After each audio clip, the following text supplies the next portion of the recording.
Hey everyone, today I have here the Mangoal integrated dashcam for the Mercedes GLC300, but if you check, there may be one for your particular car.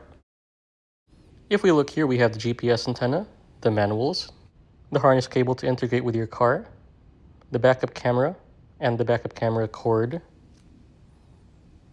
the actual camera itself with the different plugs for the rear camera, the power plug, and GPS. So now let's take a look at the integrated dashcam. And now, let's take a look at the regular cover.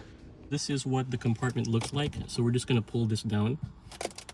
And we're going to see if we can swap it out with the camera unit. So first, I'm going to take this, pull down, over here, pull down here. Basically pull everything down.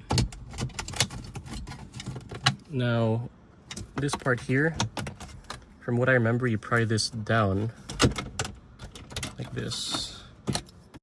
So for this particular part, the part that clips around the mirror, I just pull one side around, and once it's able to clear, then I can pull this whole assembly down all in one piece. I wasn't able to totally free that one piece that swings around the mirror there.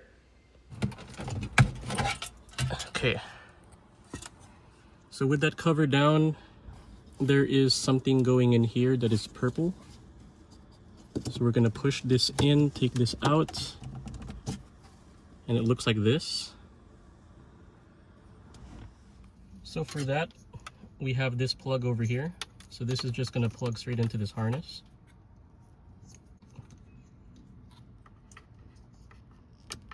Okay. And then this wire goes back into this part of the unit. So over here we have the knee dashcam assembly. And we have the power plug right here. So that will just plug straight into here. We have a GPS module as well. There is a GPS plug right over here. So we're going to plug that in. Alright, so here we go, GPS plug. We got this micro SD that came with it, so we're going to plug this right in here. Back here, we're going to free these two clips, 1 and 2, so this undoes this part. And now we can flush mount it all the way around. So on the back side of the dash cam, there are 4 clips. You want to make sure that the wires don't get in the way of those as you push this up, because you're going to have a hard time. Now this, I'm just tucking the wires in as I'm pushing the unit back up into the module where it's supposed to sit on the windshield.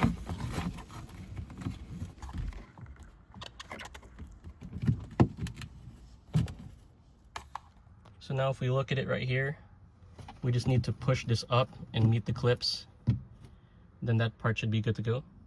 Okay, so when you're snapping this into place, you have to make sure that this is really far back or else it will not clip. And then pushing it up is also another task as well. So right now I'm able to get 3 out of 4 clipped in. So to get the 4th one in, I might have to move a wire, but it is so tight in there that you have to be very careful about how you move these things. And then there you go.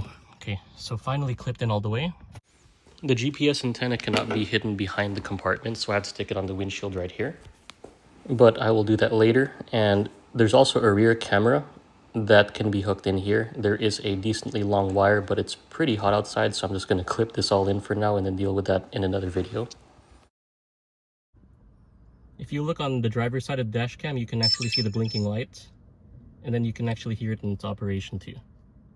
Make sure when you install it, don't forget to remove the film right over here.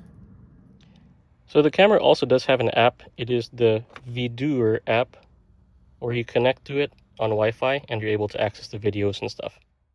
When you're looking at the car from the outside, you can see the dash cam tucked right there, and it looks really cool and integrated, which I really love.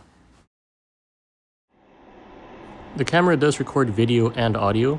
Here's what it looks like rolling down the street, and as we approach that traffic light over there, you'll be able to read the street sign, which I find important when I get a dash cam. So I'm going to pause it right over here. And I'm clearly able to read the street sign. Now here's a picture of a Texas license plate as another example. So now for the app setup, I'm in the App Store looking for Vidur. After downloading it, I go to the Wi-Fi and look for this network. Put in the password 12345678. The app does ask for permissions, so these are what they have. And now back to the camera, it is now connecting to it. After which we see video. So these are some of the camera settings like image resolution, video resolution, loop recording, collision sensing, and parking mode. You're also able to see previous videos like the one that I took. I was able to download this right from the camera. And if you want to plug the SD card into the computer, you could do so as well. So there you have it, the Mangoal camera. Definitely give it a look. Thank you for watching.